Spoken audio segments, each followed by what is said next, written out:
My dear students, আজকে একটি গ্রামারের মডেল তৈরি করেছি যেটি ক্লাস 8 থেকে 12 পর্যন্ত সমস্ত ছেলেমেয়েরা প্র্যাকটিস করতে পারে। সিবিএসসির ছেলেমেয়েরাও এটা দেখতে পারে। মাধ্যমিকের স্টুডেন্টরা তো অবশ্যই এটা থেকে উপকৃত হবে। তাহলে আলোচনায় আসা যাক। প্রথমে আছে write the correct alternatives to fill in the blanks. শূন্যস্থান দেওয়া আছে 3টি এবং তাদের পাশে ব্র্যাকেটে অপশান দেওয়া আছে। তাদের মধ্য থেকে সঠিক উত্তরটি বেছে নিয়ে লিখতে হবে শূন্যস্থানে। 3টে আছে, এর জন্য মাধ্যমিকে 3 মার্কস থাকে। তাহলে প্যাসেজটা পড়ে নেওয়া যাক। প্যাসেজটি হলো globally English dash has is are, এই 3টে অপশান আছে। The most popular language dash within bracket speaking spoken speaks in almost all countries. তাহলে উত্তর হবে globally English is the most popular language. English হলো সবচেয়ে জনপ্রিয় ভাষা। ড্যাশ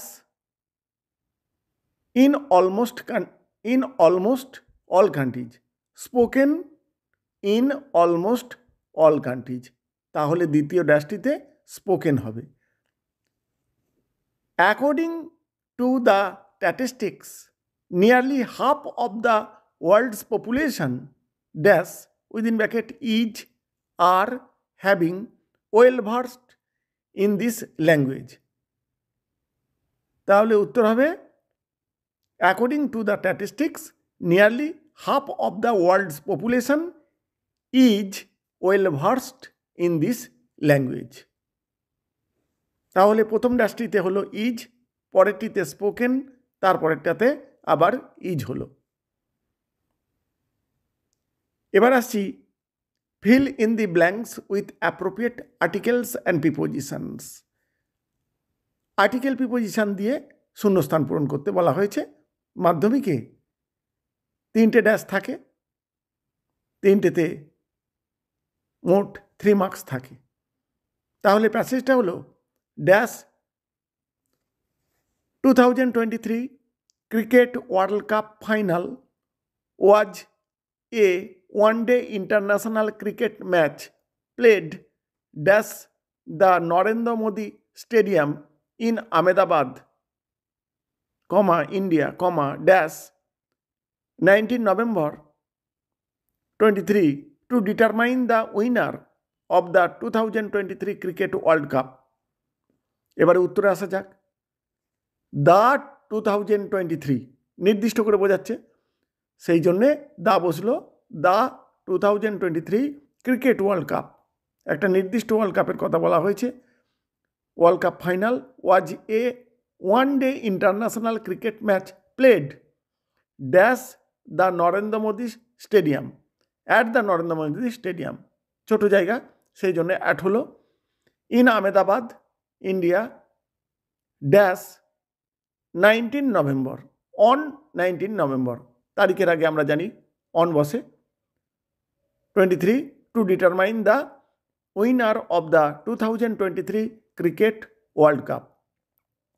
তাহলে 1 নম্বর ড্যাশটিতে দা হলো, 2 নম্বরটিতে অ্যাট এবং 3 নম্বর ড্যাশটিতে অন বসলো। এবার আসছি ডু অ্যাজ ডাইরেক্টেড, নির্দেশ মতো উত্তর করতে হবে। এখানেও 3টে থাকে, সেটা 1 × 3 = 3, অর্থাৎ 3টেতে 3 মার্কস থাকে। প্রথম প্রশ্ন, father said, within quotation, I knew you would not deliver it, turn into indirect speech। Narration change করতে হবে। এটা অ্যাসার্টিভ সেন্টেন্সের উদাহরণ। সেড পাস্ট টেন্স, আবার নিউটাও পাস্ট টেন্স। দুটো পাস্ট টেন্স থাকলে ইনডাইরেক্ট স্পিচে রিপোর্টেড ভার্বটি পারফেক্ট টেন্স হয়। তাহলে উত্তর হবে father said that he had known he would not deliver it. Question number 3. What color do you like? Note of interrogation. Change the voice. Voice change করতে বলা হচ্ছে। উত্তর হবে what colour is liked by you. Interrogative sentence হয় জিজ্ঞাসা চিহ্নটি থাকবে। Question number 3. What a shocking sight change into an assertive sentence. এটা এক্সক্লামেটরি সেন্টেন্সে আছে, অ্যাসার্টিভ সেন্টেন্সে কনভার্ট করতে হবে। কি দুঃখের দৃশ্য, তার মানে দৃশ্যটি খুবই দুঃখের। উত্তর হবে it is a great shocking sight, full stop. এবার আসছি ফেজাল ভার্বে। Choose the correct phrasal verbs from the list given below to replace the words underlined. Write the correct phrasal verb in the boxes on the right hand side. Changing the forms where necessary. There is an extra phrasal verb in the list. এই কথাটি প্রশ্ন হিসাবে মাধ্যমিকে থাকে। 3টে phrasal verb থাকে, 3টে dash বা বক্স থাকে। এখানে আমার বক্স নেই, কিন্তু আমি উত্তরটি শেষে লিখে দিয়েছি। তোমাদের মাধ্যমিক পরীক্ষা দিতে হলে সেখানে বক্স থাকবে, বক্সে সঠিক উত্তরটি লিখবে অ্যাকর্ডিং টু টেন্স।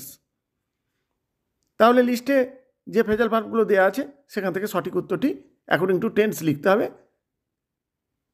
একটি এক্সট্রা দেওয়া আছে, অর্থাৎ অতিরিক্ত একটি দেওয়া আছে। তাহলে আমাদের প্রথম যে প্রশ্ন, overwork affects our health. Affects ক্ষতি করা, তার ফ্রেজাল ভার্ব টেল আপন। এখানে অ্যাফেক্টস এস থাকায় উত্তর হবে টেলস আপন। ব্র্যাকেটে টেল আপন আছে আর ওখানে এস থাকায় আমরা লিখলাম tells. Question number 2. Do you understand English? Understand বুঝতে পারা, যার ফ্রেজাল ভার্ব মেক আউট। এখানে প্রেজেন্ট ফর্মই আছে, অতএব পরিবর্তন করার কোনো দরকার নেই, মেক আউটই থাকবে। Question number 3. Rita is searching her purse. Searching খোঁজা, লুক ফর। এবারে আইএনজি থাকায় আমাদেরও লুকিং ফর লিখতে হবে। তাহলে উত্তর হবে Rita is looking for her purse. পরীক্ষায় বক্স করা থাকলে বক্সেই উত্তরগুলো লিখতে হবে। এই হলো মাধ্যমিকের উপযোগী একটি মডেল। এই ধরনের বেশ কিছু মডেল আগেও করেছি, পরবর্তীকালেও করতে থাকব। চ্যানেলটাকে সাবস্ক্রাইব করে রাখলে তোমাদের কাছে এই ধরনের গ্রামারের মডেল পৌঁছাতে থাকবে। Thank you all.